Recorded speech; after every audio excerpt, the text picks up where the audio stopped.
মান কানা ইনদাহু তাআমু ইসনাইনি ফালইয়াযহাব বিসালিস। আল্লাহ বলেন, ও আমার সাহাবারা শোনো, তোমাদের কারোর ঘরে যদি দুইজন সদস্য থাকে, দুইজন লোক থাকে, তাহলে আহলে সুফফা থেকে তৃতীয় জনকে নিয়ে যাও। সুবহানাল্লাহ। নবীজি বলেন, ওয়া ইন আরবাউ ফাখামিসুন আও সাদিস। যদি তোমাদের ঘরে কারোর ঘরে চারজন লোক থাকে, তাহলে পঞ্চম আরেকজন লোক তুমি নিয়ে যাও। এইভাবে কারোর ঘরে যদি পাঁচজন থাকে, ষষ্ঠ আরেকজন লোক তুমি আহলা সুফফা থেকে তোমার ঘরে মেহমান করো। সুবহান। এর মানে হচ্ছে ক্ষুধার্ত ব্যক্তিকে তুমি আহার দাও, তোমার কাছে খাবারের ব্যবস্থা আছে, তুমি অন্যকে প্রাধান্য দাও, তুমি নিজেই সব ভক্ষণ করতে যেও না, অন্যের উপর প্রাধান্য দিয়ে তুমি কাজ করো। আল্লাহর নবী সাল্লাল্লাহু আলাইহি ওয়াসাল্লামের এই কথা শোনার পরে সাহাবায়ে কেরাম কিভাবে আমল করলেন এবার শোনো। আল্লাহর নবী সাল্লাল্লাহু আলাইহি ওয়াসাল্লাম ঘোষণা দিলেন, তোমরা আহলে সুফফা থেকে মেহমান করো। আহলে সুফফা বাসীদের মধ্যে যারা অভাবী, তাদের খাবারের ব্যবস্থা করো, প্রাধান্য দাও, তাদের প্রতি গুরুত্ব দাও। সুফফাবাসীরা যখন রাত হয়ে যাইত, সাহাবায়ে কেরাম রিদওয়ানুল্লাহি তাআলা আজমাইন যারা, প্রত্যেকে যাওয়ার সময় একজন করে আহলে সুফফা থেকে লোক নিয়ে যাইত। সুবহানাল্লাহ। কয়জন নিত? কিন্তু একজন সাহাবী সাদ ইবনে উবাদা, সাদ ইবনে উবাদা একজন, তিনি একজন সাহাবী ছিলেন। তিনি শুধু একজনের নাই, হাদিস শরীফে এসেছে তিনি প্রতিদিন রাতে ৮০ জন লোকের খাবারের ব্যবস্থা করতেন। কয়জন? ৮০ জন। ৮০ জন লোকের খাবারের তিনি ব্যবস্থা করতেন। আহলে সুফফা থেকে প্রতিদিন ৮০ জন লোক তার বাসায় নিয়ে যাইতেন, মেহমানদারি করতেন। নিজের প্রয়োজন মিটাইয়া না মিটাইয়া অন্যের প্রয়োজন মেটাতেন, অন্যকে প্রাধান্য দিতেন। হাদিস এখানে শেষ নয়। নবীজি বলেন, সাদ ইবনে আবি উবাদা, সাদ ইবনে উবাদা তারপরে ছাদের উপরে উঠতেন, ছাদের উপরে উঠে চিৎকার করে করে বলতেন, ও মদিনাবাসীরা কারা আছো, তোমরা গোশত, চর্বিওয়ালা গোশত দিয়ে খেতে চাও, চর্বিওয়ালা গোশত দিয়ে রুটি খেতে চাও, তারা কোনো নির্দ্বিধায়, কোনো অপেক্ষা না করে আমি সাদ ইবনে উবাদার পরে তোমরা চলে আইসো। সুবহানাল্লাহ। তিনি তার বাড়ি ছাদের উপরে উঠতেন, উঠে ডাকতেন, ও মদিনার লোকেরা কে আছো, তোমরা চর্বি যুক্ত মাংস খেতে চাও, গোশত খেতে চাও রুটি দিয়ে, তাইলে আমি সাদ ইবনে উবাদার বাড়িতে চলে আসো।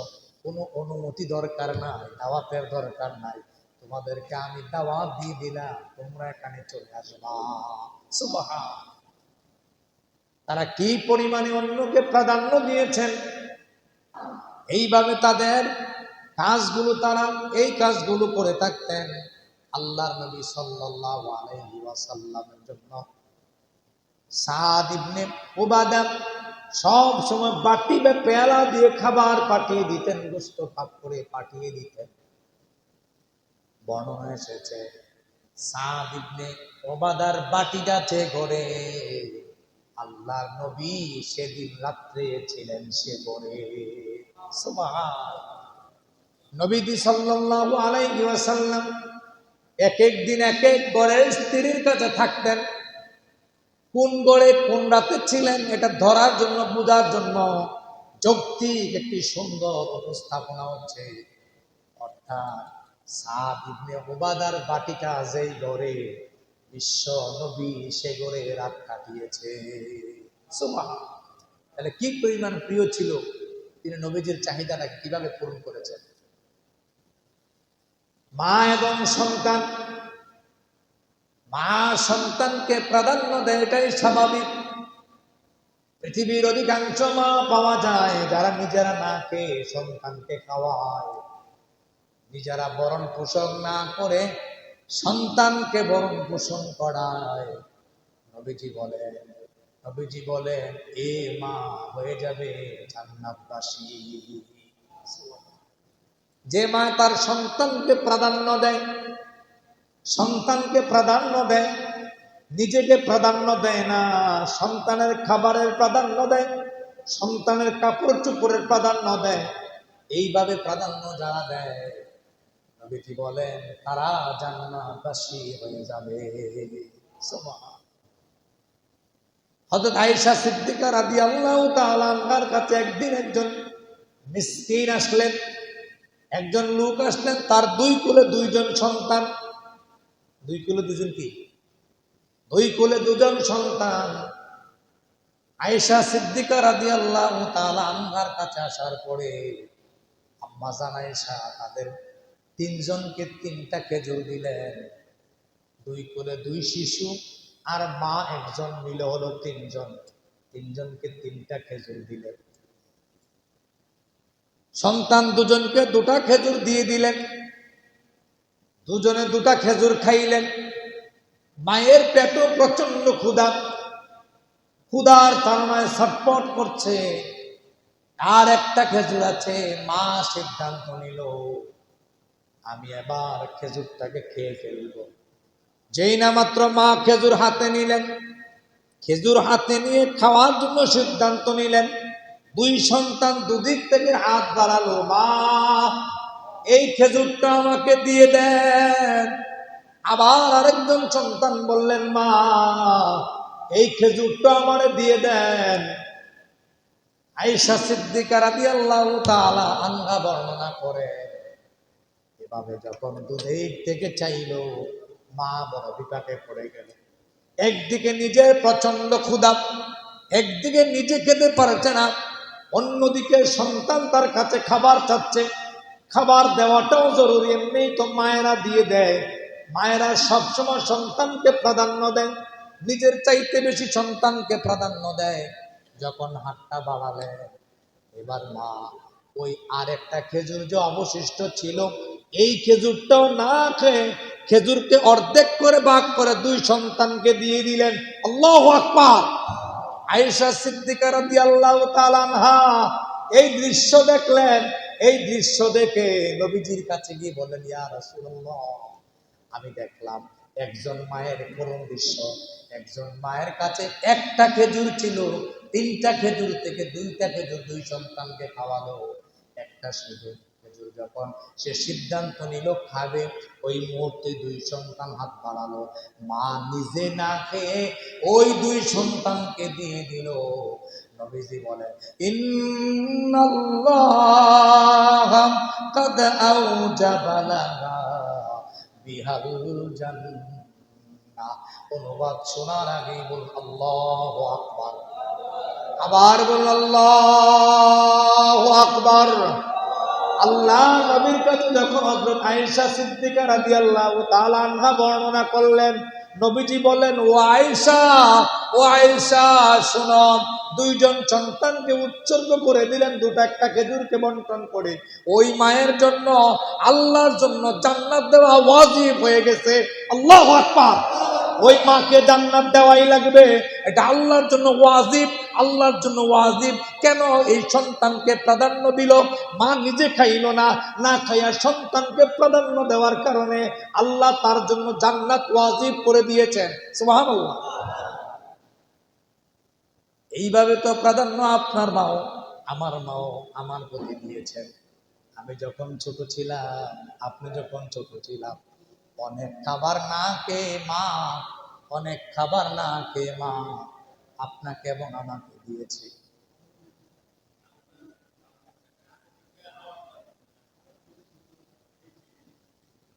স্পিকার সেটিং তো আমি করি না।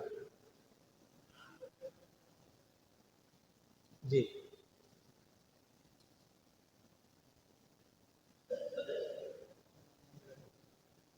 এইভাবে তো গুরুত্ব আপনার এবং আমার মাও দিয়েছিলেন। কত রাত খাই নাই, নিজে না খেয়ে আপনারে খাওয়াইছে। আমি তো এখনো দেখি এখনো তো দেখি আমাদের স্ত্রীদের ক্ষেত্রে দেখি নিজে মাছের খাড়িটা খায় না, মাছের পিসটা না খেয়ে সন্তানের জন্য রেখে দেয়, স্বামীর জন্য রেখে দেয়। অধিকাংশ মায়েরা এখনো ভালো একটা পিস খায় না, ভালো মাংস খাইতে পারে না, কোন রকম সর্বশেষ পাতিলে যা থাকে তা দিয়ে খাবার শেষ করে। নবীজি বলেন, এই যে সে যে তার সন্তানদেরকে প্রাধান্য দিল, অন্যকে প্রাধান্য দিল, আল্লাহ তার জন্য জান্নাত ওয়াজিব করে দিবে। আপনার শিক্ষক আপনাকে প্রাধান্য দিয়েছে, আপনার ইমাম সাহেব আপনাকে প্রাধান্য দেয়, আপনি সূরা কেরাত ভালোভাবে জানেন না, ভালোভাবে পড়তেও পারেন না, কিন্তু জামাতে শরীক হয়ে গেছেন, জামাতে শরীক হয়ে যাওয়ার কারণে আপনার নামাজ ইমাম সাহেবের মাধ্যমে পরিচালিত হয়, আপনার পক্ষ হইয়া ইমাম সাহেব তেলাওয়াত করে, আপনার পক্ষ হইয়া ইমাম সাহেব ক্ষমা চায়, আপনার পক্ষ হইয়া ইমাম সাহেব সব করে। এর মানে হচ্ছে আপনার নিজের উপরে প্রাধান্য না দিয়া আপনার উপরে ইমাম সাহেব প্রাধান্য দেয়। মা সন্তানের উপর প্রাধান্য দেয়, অন্যের উপরই ছাড় করতে হবে, প্রাধান্য দিতে হবে, এটা বড় জরুরি কাজ। এই কাজ থেকে যেন আমরা নিজেকে বিরত না করি। আল্লাহ তৌফিক দান করুক, সকলে বলুন আমিন। আল্লাহর নবী সাল্লাল্লাহু আলাইহি ওয়াসাল্লাম মদিনা থেকে একবার যুদ্ধ করার জন্য রওনা হলেন, যুদ্ধ করার জন্য রওনা হলেন। ঠিক ওই সময় মদিনাতে এমন কিছু লোক ছিল যাদের বেশি পরিমাণে সম্পদ নাই, যাওয়ার মতো কোনো বাহন নাই। আল্লাহর নবী সাল্লাল্লাহু আলাইহি ওয়াসাল্লাম সব সাহাবীদেরকে ডেকে বললেন, ও আমার সাহাবীরা, যাদের বাহন আছে, যাদের বাহন আছে, ঘোড়া আছে, তোমরা মদিনার মধ্যে যারা দুর্বল তাদেরকে বাহনে করে নিয়ে যাইও। সাহাবারা বললেন, ইয়া রাসূলুল্লাহ, আমাদের যেই বাহন আছে এই বাহন দিয়ে তাদেরকে তো নেওয়া সম্ভব না। তখন তারা সিদ্ধান্ত করলেন, আমরা যুদ্ধের ময়দানে যাব পালা বদল করে, কতক্ষণ সে উঠবে ঘোড়ার উপরে, বাহনের উপরে, কতক্ষণ আমি টানবো, আবার সে নেমে যাবে, আমি উঠবো, সে টানবে। নবীজি বলেন, এভাবে পালা বদল করে করে তারা যুদ্ধের ময়দানে চলে গেল। সুবহানাল্লাহ। অন্যকে প্রাধান্য দিয়েছে, নিজের প্রাধান্য দেয় নাই। এখন আমি আপনি অনেকে আছে নিজেকে প্রাধান্য দেয়, আমার প্লেটে সব লাগবে, অন্যের প্লেটে আছে কিনা এই নিয়ে আমার কোনো চিন্তাই নাই।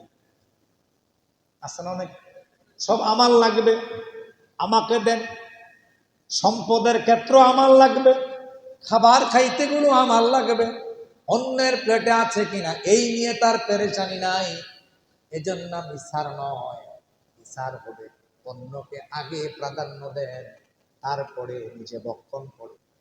আমরা বিভিন্ন সময় গাড়ি ট্রেনে চলে বিভিন্ন জায়গায় যাই, গাড়িতে উঠলেন, আপনি কোনো কারণে একটা টিকিট কেটেছেন, টিকিট কেটে আপনি চিটাগাং যাবেন, রাস্তার মধ্যে একজন বৃদ্ধ মানুষ উঠলো, তার টিকিট নাই অথবা তার সিট নাই, সিট না থাকার কারণে বৃদ্ধ মানুষটা দাঁড়িয়ে আছে। পর উপকার তাকে বলে, অন্যকে প্রাধান্য তাকে বলে। আপনি সিট পেয়েছেন, এটা আলহামদুলিল্লাহ, আল্লাহর কাছে শুকরিয়া। আপনার জন্য উচিত হবে ওই বৃদ্ধ লোকটাকে বসাইয়া বলা, মুরব্বী আমি তো দীর্ঘক্ষণ বসেছিলাম, এবার আপনি একটু বসেন। সুবহানাল্লাহ। এটা যে কেউ হতে পারে, গাড়ির সিটের মধ্যে, ট্রেনের মধ্যে পাশে আপনার চাইতে বয়স্ক একজন মানুষ অথবা অসুস্থ রোগী অথবা কোনো একটা মহিলা দীর্ঘ পথ দাঁড়িয়ে আছে, আপনি সিট কেটেছেন বলে, টিকিট কেটেছেন বলে তাকে আপনি একবারও সাদর করেন না। কিন্তু উচিত ছিল অন্যকে প্রাধান্য দিলে আপনার সিটের জায়গা তার একটু বসতে দেন। দুজনে মিলে মিশে যদি চিটাগাং চলে যান, আল্লাহ খুশি হয়ে যাবে। নবীজি বলেন, তোমার জন্য আল্লাহর পক্ষ থেকে জান্নাতের সুসংবাদ। সুবহানাল্লাহ। এটা আমরা করতে পারি, পারি না? ইচ্ছা করলে ট্রেনে গাড়িতে উঠেছেন, একটু করেন, একটু কষ্ট করেন, হ্যাঁ, দেখবেন আল্লাহর পক্ষ থেকে একটা বারাকা আসবে, এটা আমরাই তো করতে হবে। যারা মসজিদে এসে ওয়াজ শুনলাম, তারা যদি না করি তাহলে করবেটাকে? আমরা যারা নামাজ পড়ি, রোজা রাখি, মসজিদে আসি, তাদের কি আমলগুলো করতে হবে। ইশারের ব্যাপারে তাদেরকে সচেতন হতে হবে। আমরা গাড়ি, ট্রেন, লঞ্চ বিভিন্ন জায়গায় আমরা ঘোরাফেরা করি, অন্যকে প্রাধান্য দেন, অন্যকে প্রাধান্য দেন। খাইতে বসেছেন 5-7 জন, আপনার প্লেটে আগে নেবেন না। বুদ্ধিমানের কাজ হবে অন্যের প্লেটে আপনি আগে দেন, অন্যরে প্রাধান্য দেন, তারপরে আপনার নিজের প্লেটে আপনি নেন। কথা বলা শুরু করেছেন, শুধু আপনি একাই কথা বলেন, এর নাম ইসার নয়, এর নাম প্রাধান্য নয়। বুদ্ধিমানের কাজ হবে সে কি বলতে চায় তারটাও শুনবেন, পাশে যে আছে তারটাও শুনবেন, পাশে যে আছে তারটাও শুনবেন, সর্বশেষ মিলে একটা সিদ্ধান্ত নেবেন। অন্যের কথাকে, অন্যের মতটাকে প্রাধান্য দেওয়াই লাগবে।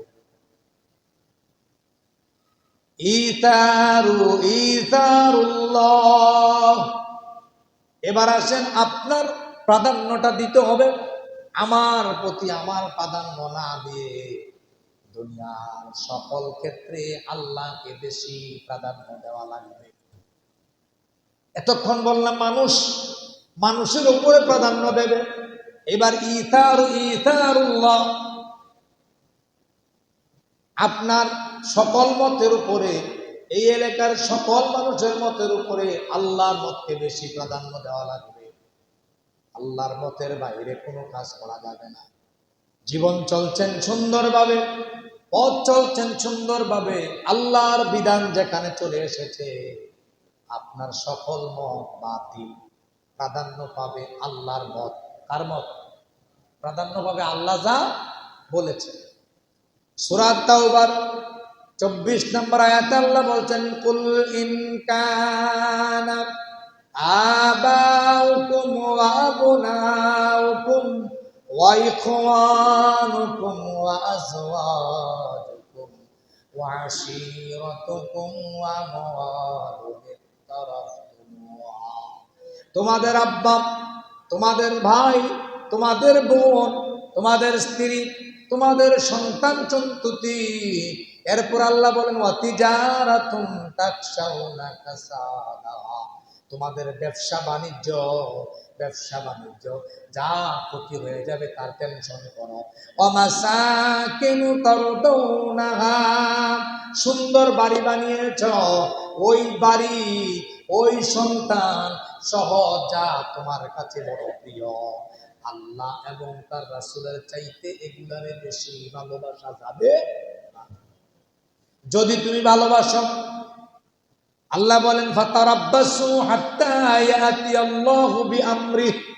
আল্লাহ বলেন, তুমি যদি আল্লাহ এবং তার রাসূলের চাইতে বেশি ভালোবাসো তোমার সন্তানকে, বেশি ভালোবাসো তোমার আব্বাকে, বেশি ভালোবাসো তোমার স্ত্রীকে, বেশি ভালোবাসো তোমার সম্পদকে, তাইলে মনে রাখো আল্লাহর পক্ষ থেকে যেদিন আদেশ আসবে, সেদিন তোমারে কেউ এই বিপদ থেকে বাঁচাতে পারবে না।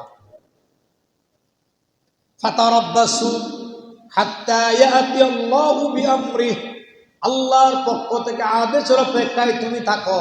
আল্লাহর পক্ষ থেকে যখন আদেশ আসবে, সে আদেশ মোকাবেলা করার শক্তি তোমার থাকবে না। তাইলে সব মতের উপরে প্রাধান্য দিতে হবে কাকে? আল্লাহর মতকে। আব্বা আম্মা, ভাই বোন, স্ত্রী, ছেলে মেয়ে যারাই থাক না কেন, সবার মতের উপরে প্রাধান্য দিতে হবে আল্লাহর মত। আল্লাহর কথা চলে আসলে দুনিয়ার কারোর কোনো কথা চলবে না, চালাতেও পারবেন না, সিদ্ধান্ত নেই। আল্লাহর নবী সাল্লাল্লাহু আলাইহি ওয়াসাল্লাম একদিন মসজিদে নববীতে বসা, একজন মহিলা আসলেন, সাথে করে নিয়ে আসলেন একটা বুরদা। বুরদা, বুরদা হলো হাতে খচিত সেলাইয়ের মাধ্যমে যে চাদর বানানো হয়, ফুল এবং কারুকাজের মাধ্যমে যে চাদর বানানো হয়, তার নাম হচ্ছে বুরদা। নবীজির কাছে একটা বুরদা নিয়ে আসলেন। নবীজির কাছে এসে বললেন, ইয়া রাসূলুল্লাহ। ওই মহিলা বললেন, আমি বুরদাটা নিজ হাতে বানিয়েছি আপনার জন্য। আল্লাহ নবীর একটা বৈশিষ্ট্য ছিল, আল্লাহ নবীর একটা বৈশিষ্ট্য ছিল, কোনো মানুষ যা দিতেন তিনি সাদরে তা গ্রহণ করতেন। সুবহানাল্লাহ। একটা আসছে না, নাক ছিটকানো, তিনি এটা করতেন না। তিনি যা দিতেন তাই কি করতেন, একেবারে সাদরে গ্রহণ করতেন। নবীজির কাছে এসে বলেন, ইয়া রাসূলুল্লাহ, এই বুর্দাটা এনেছি শুধু আপনার জন্য। আমি দীর্ঘ সময় নিয়ে দীর্ঘদিনের মাধ্যমে আমি এই বুর্দার কারুকাজ করেছি। ইয়া রাসূলুল্লাহ, আপনি বুর্দাটা ব্যবহার করলেন। নবীজি ঘরের ভিতরে গেলেন, বুর্দা পরিধান করলেন, তবন বা লুঙ্গির মতো করে বুর্দাটা পেঁচালেন, পেঁচাই আবার মজলিসে আসলেন। মজলিসে আসার পরে একজন সাহাবী দাঁড়িয়ে বলেন, ইয়া রাসূলুল্লাহ, ইয়া রাসূলুল্লাহ, আপনার এই বুর্দাটা আমারে দিয়া দেন। সুবহানাল্লাহ। সাহাবী যখন চাইলেন, অন্যান্য সাহাবীরা একটু রাগ করলেন, ভুল বুঝলেন তাকে। তুমি কেন চাইলে? তোমার তো চাওয়ার ঠিক হয় নাই। নবীজি তো এমন মানুষ যার কাছে কোনোদিন মানুষ চাইলে খালি হাতে ফিরে যায় না। সুবহানাল্লাহ। আমাদের নবীর একটা বৈশিষ্ট্য ছিল, নবীর কাছ থেকে কোনোদিন কোনো মানুষ চাইলে খালি হাতে ফিরে যায় না। নবীজি চাইলেই দিয়ে দেয়, থাকলেই দিয়ে দেয়। সাহাবারা খুব রাগ হলেন, ও আল্লাহর নবীর সাহাবী, তুমি কাজটা করলা কি? নবীজিকে মাত্র বুর্দাটা দিয়ে গেলেন, আর তুমি সাথে সাথে বুর্দাটা চেয়ে ফেললে, কাজটা তুমি ভালো করো নাই। ওই সাহাবী এবার বললেন, ও আল্লাহর নবীর সাহাবীরা শোনো, আমি তো আসলে এমনি এমনি চাই না, চাওয়ার একটা কারণ রয়েছে। অন্যরা বললেন, তুমি তো জানো আল্লাহ নবী দেওয়ার ব্যাপারে বড় উদার। একটা উদারের হাদিস শুনুন। আল্লাহ নবী সাল্লাল্লাহু আলাইহি ওয়াসাল্লামের কাছে একজন সাহাবী আসলেন। সাহাবী এসে বললেন, ইয়া রাসূলুল্লাহ, দুই পাহাড়ের মাঝখানে যে খালি জায়গাটা আছে, ওই খালি জায়গাটা আমাকে বকরির পাল দিয়া ভরপুর করে দেন। সুবহানাল্লাহ। নবীজি বললেন, দিয়ে দিলাম। কি বললাম? যাও, নিয়ে যাও। হাদিসের ব্যাখ্যা এসেছে, ওই বকরি দুই পাহাড়ের মাঝখানে যে জায়গাটা ছিল, ওই জায়গাটার মধ্যে এত বকরি ছিল, এই বকরিগুলোকে যদি একটার উপর আরেকটা রাখা হয়, পাহাড়ের চাইতে বেশি উঁচু হয়ে যাবে। এমন পরিমাণ সব বকরিগুলো নবীজি ওই সাহাবীকে দিয়ে দিলেন। সুবহানাল্লাহ। ও সাহাবী, নবীজি তো এমন, যিনি চাইলেই দিয়ে দেয়। তুমি কাজটা করলা কি? তুমি চাইলাম, নবীজি তো তোমারে দিয়ে দিল, কাজটা তো ভালো হলো না। এবার আল্লাহ নবীর সাহাবীদের তৈন করতে বললেন, ও আল্লাহ নবীর সাহাবীরা শোনো, আমার কাছে কোনো কাপড় নাই, যে কাপড়টা মৃত্যুর পরে আমার সাথে দিয়ে দেওয়া হবে। আমার কাছে কোনো কাপড়ের ব্যবস্থা নাই, এজন্য আমি নবীজির কাপড়টা চাইলাম। আর নবীজির কাপড় দিয়ে যদি আমাকে দাফন করা হয়, তাইলে আমি সৌভাগ্যবান হব। নবীজির কাপড় দিয়ে দাফন করার কারণে আমি জান্নাতি হয়ে যাব। সুবহানাল্লাহ। ও আল্লাহ নবীর সাহাবীরা, আমাকে ভুল বুঝো না, আমাকে ভুল বুঝো না, আমাকে ভুল বুঝো না, আমাকে ভুল বুঝতে যেও না। আসলে আমার আর কোনো কাপড় নাই। হযরত সাহাল ইবনে সাহাল, আল্লাহ নবীর একজন সাহাবী, বর্ণনা করেন, ওই আল্লাহ সাহাবী, আল্লাহ নবীর সাহাবীকে মৃত্যুর পরে নবীজির কাছ থেকে যে একটা বুর্দা নিয়েছিল, কাপড় নিয়েছিল, ওই কাপড় দিয়ে মুড়ি দিয়ে তার জানাজা করা হয়। সুবহানাল্লাহ। নিজের উপর অন্যকে প্রাধান্য দিতে হবে। নবীজি শিখিয়ে গেলেন কিভাবে প্রাধান্য দিবেন। এইভাবে প্রাধান্য দিতে হবে, শুধু নিজের ক্ষেত্রে প্রাধান্য দিলে চলবে না। নবীজির কাছে একজন সাহাবী আসলেন, দূর প্রদেশ থেকে সাহাবী এসে বললেন, ইয়া রাসূলুল্লাহ, ইয়া হাবিবাল্লাহ, আমারে কিছু খাবার দেন, আমার পেটে প্রচন্ড ক্ষুধা, আমি অনেক দিন হয়ে গেছি অনাহারে, আমি খাবার খেতে পারি না, আমাকে কিছু খাবারের ব্যবস্থা করে দেন। আল্লাহ নবী সাল্লাল্লাহু আলাইহি ওয়াসাল্লাম একজন সাহাবীকে বললেন, বাড়ির ভিতরে যাও, বাড়ির ভিতর থেকে খবর নিয়ে আসো, খাবারের মতো কোনো কিছু আছে কিনা। আল্লাহর নবীর সাহাবী মহিলাদের কাছ থেকে সংবাদ পাইলেন, ঘরের মধ্যে খাবার দেওয়ার মতো কিছু নাই। ঘোষণা করলেন, ও আমার সাহাবীরা, কে আছো? আমি নবীর মেহমানটাকে আজকে রাতের জন্য মেহমানদারি করলাম। একজন আল্লাহ নবীর সাহাবী দাঁড়িয়ে গেলেন, দাঁড়িয়ে বললেন, ইয়া রাসূলুল্লাহ, ইয়া হাবিবাল্লাহ, আমি আপনার মেহমানকে রিসিভ করলাম। সুবহানাল্লাহ। বাড়িতে নিয়ে গেলেন, স্ত্রীকে ডাক দিলেন, ওগো আমার স্ত্রী, নবীর বাড়ির মেহমান বাড়িতে নিয়ে এসেছে। নবীর বাড়ির মেহমান। সমস্যা কাছে হ্যাঁ, এটা নবীর বাড়ির মেহমান, যা আছে তা দিয়ে মেহমানদারি করো। স্ত্রী এবার বিল বিল করে বলতে লাগলো, স্বামী আমার, আমাদের ঘরে আজকে যা খাবার আছে কোন রকম বাচ্চাদেরকে খাওয়ানো যাবে, অন্যকে প্রাধান্য দেওয়ার তো সুযোগই নাই। কিছু করার নাই স্ত্রী, সন্তানদেরকে ঘুম পাড়িয়ে দাও। সন্তানদেরকে ঘুম পাড়িয়ে দেওয়া হলো। এবার বলা হলো, মেহমানের সামনে যখন খাবার টানবে আমিও খেতে হবে, সেজন্য তবে আমি খাবো না, তাই তুমি মেহমানের সামনে খাবার দেওয়ার সাথে সাথে উপরে যে লাইট রয়েছে, বাতি রয়েছে, সেই বাতিটা তুমি নিভিয়ে দিবে। স্ত্রী যথারীতি তাই করলো, বাতি নিভিয়ে দিলেন, লাইট নিভিয়ে দিলেন।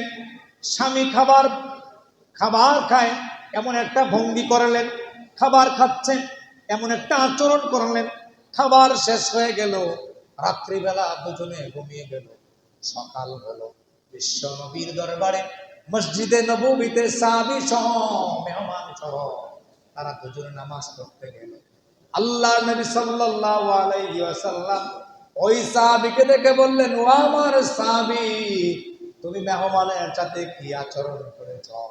যে আচরণের কারণে আল্লাহ নিজে হেসে দিয়েছে। সুবহান, আল্লাহ নিজে হেসেছেন। তুমি রাতের বেলা কি এমন আচরণ করেছ?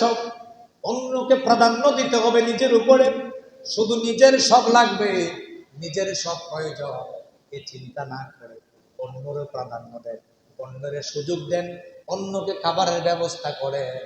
অন্যকে যেই জায়গায় আপনি থাকেন না কেন, আপনার আগে আপনার বাইরে প্রাধান্য দেওয়া জরুরি। শুধু আপনি প্রাধান্যতা নিবেন সেটা এমনটা না, আপনি অন্যকে সুযোগ দেন, অন্যকে সুযোগ করে দেন। আপনার কথা বলার সুযোগ হয়েছে, একাই সব কথা বলেন। আপনার কাছে একটা বন্টনের সুযোগ হয়েছে, একাই বন্টন করছেন না, না না, অন্যকে প্রাধান্য দিতে হবে, নিজের উপরে নিজেকে প্রাধান্য দেওয়া যাবে না। নবীজি শিখিয়ে গেলেন বিষয়টা। এক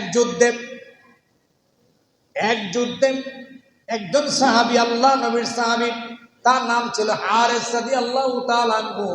ওই যুদ্ধের ময়দানে সে এত বেশি পিপাসার্থ, তার পানি প্রয়োজন, সারা শরীর থেকে রক্তক্ষরণ হচ্ছে, এই মুহূর্তে মৃত্যু হয়ে যাবে এমন উপক্রম, তিনি পানি চাইলেন। একজন সাহাবী দৌড় দিয়ে এক গ্লাস পানি নিয়ে হারেসের কাছে গেলেন। সুবহানাল্লাহ। হারেসের কাছে যাওয়ার পরে হারেস তাকিয়ে দেখলেন ইকরামা পানির জন্য হা করে তাকিয়ে আছে। আল্লাহু আকবার। ইকরামা পিপাসার্থ, ইকরামার শরীর থেকে রক্তগুলো জর্জর করে ঝরছে। হারেস রাদিয়াল্লাহু তাআলা আনহু পানি পান করলেন না, বললেন, এই পানিটা আমার বাইরে দিয়ে দাও, আমি পানি খাবো না, আমার বাইরে দিয়ে দাও। কিভাবে প্রাধান্য দেয় খেয়াল করেন। যুদ্ধের ময়দানে রক্তক্ষরণ হয়ে মৃত্যুর মুখে পতিত হচ্ছেন, ঠিক ওই মুহূর্তে তার একজন দিনী ভাইকে সাপোর্ট দিয়ে দিলেন, পানি আমার প্রয়োজন নাই, আমার বাইরে পানিটা দিয়ে দাও। এরপরে তিনি সামনে আগালেন। যখন ইকরামার কাছে দেখলেন, ইকরামার কাছে যাওয়ার পরে তাকিয়ে দেখলেন আয়েশা নামে একজন সাহাবী, সেও পানির জন্য তাকিয়ে আছে। আল্লাহু আকবার। এবার ইকরামা বললেন, ওগো আল্লাহর নবীর সাহাবী, আমার পানি দরকার নাই, আমার ভাই আয়েশাকে পানিটা দিয়ে দাও। ওই পানিওয়ালা আয়েশার কাছে যেতে যেতে এই ফাঁকে তিনজন মারা গেছেন। আল্লাহু আকবার। তিনজনই শাহাদাত বরণ করেন, তিনজনই দুনিয়া থেকে বিদায় করেন। এক গ্লাস পানি কেউ খাইতে পারেন নাই, শুধু একটাই কারণ, অন্যকে প্রাধান্য দেওয়ার ক্ষেত্রে যুদ্ধের ময়দানে তারা শিখিয়ে গেলেন অন্যকে কিভাবে প্রাধান্য দেওয়া লাগবে। এখন আমরা অন্যকে প্রাধান্য দেই না, আমরা আমাদের নিজেকে প্রাধান্য দেই। আমার দরকার, আমার প্রয়োজন, অন্যে খাইলো কি খাইলো না, অন্যে পাইলো কি পাইলো না, এই নিয়ে আমার কোনো অভিপ্রায় নাই, আমার কোনো চিন্তাও নাই, আমার কোনো পেরেশানিও নাই। মুসলমান, কোন দিকে আমরা হাঁটছি? নিজেকে প্রাধান্য দেন কিন্তু অন্যকে প্রাধান্য দিচ্ছেন না। রিলিফের মাল যদি পানা হয়, যে সে পায় না, যে পাওনা নাই, আপনার ক্ষমতা আছে বলে অন্যকে প্রাধান্য দিয়ে আপনি দিয়ে দিচ্ছেন। উচিত তো ছিল যার প্রয়োজন তাকে প্রাধান্য দেওয়া। এখন যার প্রয়োজন তাকে প্রাধান্য দেওয়া হচ্ছে না, যার প্রয়োজন নাই তাকে প্রাধান্য দেওয়া হচ্ছে। এই জন্য নিজের ওপর অন্যকে কি দিতে হবে? প্রাধান্য দিতে হবে। সকল কাজে নিজের ওপর অন্যকে প্রাধান্য দেওয়াটা শিখতে হবে। আমরা ইতিমধ্যে দেখেছি নেটে ভাইরাল কিশোরগঞ্জের একজন বৃদ্ধ, কিশোরগঞ্জের একজন বৃদ্ধ, তার নাম মনু মিয়া। নাম কি? মনু মিয়া। তিনি এ যাবৎকালে শুধু তার মায়ের মৃত্যুর পর থেকে, তার মায়ের এই মৃত্যুর কবর করার এই দৃশ্য দেখে তিনি এরপর থেকে পর্যন্ত 3000 কবর করেছেন। সুবহানাল্লাহ। কয় হাজার? মনু মিয়া নামে এখনো নেটে সার্চ দেন, পাবেন। আমি আজ কতদিন রাতেও দেখেছি। মনু মিয়া তিনি যেখানে মানুষের মৃত্যু হয়েছে শুনে অন্যর উপকার করার স্বার্থে, অন্যকে প্রাধান্য দেওয়ার স্বার্থে তিনি তার যন্ত্রপাতি নিয়ে ঘোড়ায় চড়ে, তার বাড়ি কিশোরগঞ্জের ইটনা উপজেলায়, তার বাড়ি, ওই ঘোড়ায় চড়ে তিনি এক প্রান্ত থেকে অন্য প্রান্ত যায়। শুধু এখানেই শেষ নয়, ওই মনু মিয়া তার ডায়েরিতে যতজনের কবর এ পর্যন্ত করেছেন সকলের নাম, ঠিকানা এবং মৃত্যুর তারিখ পর্যন্ত লেখা আছে। সুবহানাল্লাহ। কিভাবে প্রাধান্য দিলেন? এবং আপনি ভুলে গেছেন আপনার বাবার মৃত্যু তারিখের কথা। মনু মিয়ার কাছে গেলে পাওয়া যায়। মনু মিয়ার কাছে গেলে কি পাওয়া যায়? কথা বুঝেন? কিছু বুঝেন? কথার অয়েক বুঝেন? নিজের প্রাধান্যটা নিজে বুঝতে চলবে না, অন্যের জন্য কিছু করে যেতে হবে। এই মনু মিয়া এই নাজরানা পেশ করে গেলেন। তার কাছে গেলে তিনি ডায়েরি খুঁজে খুঁজে বলে দেন। এবং মনু মিয়ার একটি দর্শন হচ্ছে এমন, তিনি যেখানেই কবর করেন, কবরের কাজ শেষ করা পর্যন্ত তার নিজস্ব খরচে তিনি খাবার খান। সুবহানাল্লাহ বলতেন না? ওখান থেকে কোনো খাবার খান না, তার নিজস্ব পকেটের টাকা দিয়ে, তার যে সামান্য ইনকাম, এই ইনকাম থেকে এই টাকা দিয়ে সে ওই বাড়িতে যাওয়ার পরেও তার টাকা দিয়ে সে খাবার খায়। আর না হয় বাড়ি থেকে খাবার দিয়ে কি হয়? রওনা হয়। আবার বাড়িতে আসার পরে মনু মিয়া বলেন, আমি খাবার খাই না ততক্ষণ যতক্ষণ না ডায়েরিতে ওই ব্যক্তির নাম, ঠিকানা এবং মৃত্যুর তারিখ লেখা শেষ না হয়। সুবহানাল্লাহ।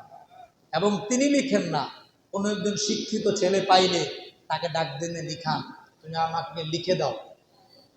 অন্যের জন্য কিছু করে যান, শুধু নিজের জন্য, নিজের শুধু প্রয়োজন, নিজের অনেক বেশি প্রয়োজন, অন্যকে নিয়ে ভাবনা নাই, অন্যকে নিয়ে চিন্তা নাই। এটা মোটেও কখনো কোনো মুমিনের কাজ হতে পারে না। আপনাকে বুঝতে হবে আমার চাইতে আমার ভাইকে বেশি প্রাধান্য দিতে হবে। মনু মিয়া কি নাজরানা পেশ করে গেলেন। বরিশালের এক পাগলা ছিল, এই পাগলায় সারা বছর আটি, তালের আটি টোকাইত। তালের আটি টোকাইয়া ওই বরিশাল রাস্তার পাশে শুধু লাগাই দিত। ওই অঞ্চলগুলাতে, যে অঞ্চলগুলাতে পাগলায় তালের আটি লাগাইতো, ওই এলাকায় এখন এত পরিমাণে তাল গাছ, আপনি গেলেই দেখবেন শুধু তাল গাছের সমাহার। সুবহানাল্লাহ। কিছু করে যান, শুধু নিজের জন্য করে যায় যতটুকু করছেনই, অন্যের জন্য কিছু করার চেষ্টা করুন। নিজের জন্য তো করবেনই, অন্য ভাইয়ের জন্য কিছু করেন, ভাইটারে কিছু সুযোগ দেন, এমন কিছু করেন। মাঠের পাশে কোথাও কোনো ফল গাছ নেই, একটা ফল গাছ লাগাইয়া দেন, মানুষ খাক, কিছু রেখে যান, অন্যের উপকারে প্রাধান্য দেন, প্রাধান্য দিয়ে কিছু করে যান। আপনার গাছ তো আপনি তালা মাইরা তুইছেন, কয়েকটা আম আইছে এটাতে তালা মাইরা দিছেন, কয়েকটা কাঁঠাল আইছে এটাতে তালা মারছেন, এই গাছের মধ্যে দুনিয়ার কাড়া দিয়ে পেঁচাইয়া দিছেন। এখন আপনার গাছের কাঁঠালও খাইতারে না, আমও খাইতে পারে না, পর উপকার করলেন কি? এজন্য কিছু গাছ সৎকায় জারি হিসেবে লাগাইয়া যান। এগুলো আমার দাবি নাই, কি নাই? 20 টাকা দিয়ে একটা কাঁঠালের চারা লাগাইয়া যায় রাস্তার পাশে, 20 টাকা দিয়ে একটা আমের চারা লাগাইয়া যান, আর মনে মনে বলেন এটার দাবিদার আমি না, যে মন দেখতে খাক। কথা বুঝেননি? বুঝেন। অন্যের জন্য কিছু করবেন, এতে বৃক্ষরোপণের সময় আসছে এখন। এখন বর্ষাকাল, 100 টাকা চারা কিনেন, কাউকে বলা দরকার না, বিভিন্ন জায়গায় লাগাইয়া দেন। কথা বোঝেন নাই? বিভিন্ন জায়গায় লাগাইয়া দেন, ছেলেরা খাবে।